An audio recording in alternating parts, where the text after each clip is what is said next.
सीतानाथ समारंभां श्रीरामानंदार्य मध्यमाम् अस्मदाचार्य पर्यंताम वंदे श्री गुरु परंपरां। भक्तों, रामायण के 7 कांड मानव उन्नति के 7 सोपान है। पहला बाल कांड।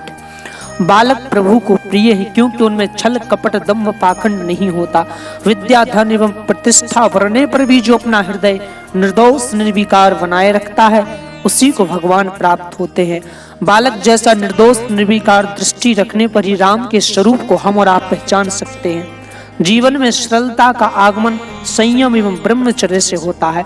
बालक की भांति अपने मान अपमान को भूलने से जीवन में सरलता आती है। भगवान कहते भी हैं, निर्मल मन जन सो मोहि पावा, मोह कपट छल छिद्र न भावा। इसलिए अपने मन को बालकों के समान पवित्र और निर्मल बनाना चाहिए। अयोध्या कांड। यह कांड मनुष्य को निर्विकार बनाता है। जब जीव भक्ति रूपी सरयू नदी के तट पर हमेशा निवास करता है तभी मनुष्य निर्विकार बनता है। भक्ति अर्थात प्रेम। अयोध्या कांड प्रेम प्रदान करता है। राम का भरत प्रेम, राम का सौतेली माता से प्रेम आदि सब इसी कांड में है।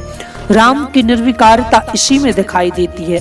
अयोध्या कांड का पाठ करने से परिवार में प्रेम बढ़ता है, ऐसा संत कहते हैं। उसके घर में लड़ाई झगड़े नहीं होते। कलह का मूल कारण धन एवं प्रतिष्ठा है। अयोध्या कांड का फल वैराग्य। सबसे पहले अपने घर के ही सभी प्राणियों में भगवत भाव रखना चाहिए। आरण्य कांड। यह निर्वासन प्रदान करता है। इसका मनन करने से वासना नष्ट होती है। बिना आरण्यवास जंगल के जीवन में दिव्यता नहीं आती। रामचंद्र राजा होकर भी सीता के साथ वनवास किया। वनवास मनुष्य हृदय को कोमल बनाता है। तब द्वारा ही काम रूपी रावण का वध होता है। इसमें शूर्पणखा मोह रूपी सबरी भक्ति रूपी दोनों ही हैं। भगवान राम संदेश देते हैं कि मोह को त्याग कर भक्ति को अपनाओ। किष्किंधा कांड। जब मनुष्य निर्विकार होगा तभी जीव को ईश्वर से मैत्री होगी। इसमें सुग्रीव और राम अर्थात जीव और ईश्वर की मैत्री का वर्णन है, अर्थात जीवात्मा का परमात्मा के साथ मैत्रता भाव का वर्णन है। जब जीव सुग्रीव की भांति हनुमान अर्थात ब्रह्मचर्य का आश्रम लेगा तभी उसे राम मिलेंगे। जिसका कंठ सुंदर है वही सुग्रीव है। कंठ की शोभा आभूषण से नहीं बल्कि राम नाम का जप करने से है। जिसका कंठ सुंदर है उसी की मित्रता राम से होती है, किंतु उसे हनुमान जैसा सहज सरल निराभिमानी बनने की आवश्यकता या उन जैसा बनने की कोशिश करनी चाहिए। सुंदर कांड। यह जीव की मैत्री राम से हो जाती है तो सुंदर हो जाता है। इस कांड में हनुमान जी को सीता जी के दर्शन होते हैं। सीता जी पराभक्ति है, पराम्बा है। जिसका जीवन सुंदर होता है उसे ही पराभक्ति के दर्शन होते हैं। संसार समुद्र पार करने वाले को पराभक्ति सीता के दर्शन होते हैं। ब्रह्मचर्य एवं राम नाम का आश्रय लेने वाला संसार सागर को पार कर जाता है। संसार सागर को पार करते समय मार्ग में सुरसा बाधा डालने जरूर आती है। अच्छे रस ही सुरसा है।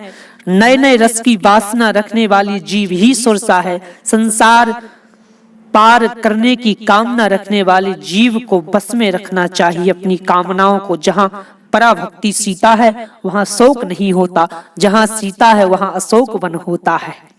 लंका कांड। जीवन भक्तिपूर्ण होने पर राक्षसों का श्रृंगार होता है। काम क्रोध दंभ पाखंड क्रोध जो इन्हें मार सकता है वह काल को भी मार सकता है। जिसे काम मारता है उसे काल भी मारता है। लंका शब्द के अक्षरों को इधर उधर करने पर होगा। काल सभी को मारता है किंतु हनुमान जी काल को भी मार देते हैं क्योंकि वो ब्रह्मचर्य का पालन करते हैं। पराभक्ति अपने जीवन में भगवान की भक्ति को उतारते हैं। उत्तर कांड। इस कांड में काकभुसुंडी एवं गरुड़ संवाद को बार बार पढ़ना चाहिए। इसमें सब कुछ है। जहां तक राक्षस काल का विनाश नहीं होगा तब तक उत्तर कांड में प्रवेश नहीं होगा। इसमें भक्ति की कथा है। भक्त कौन है? जो भगवान से एक क्षण भी अलग नहीं हो सकता वही भक्त है।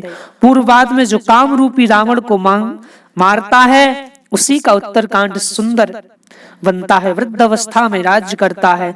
जब जीवन के पूर्वार्ध में युवा अवस्था में काम को मारने का प्रयत्न होगा तभी उत्तरकांड सुधर पाएगा। तथा जीवन को सुधारने का प्रयत्न युवा अवस्था से ही करना चाहिए।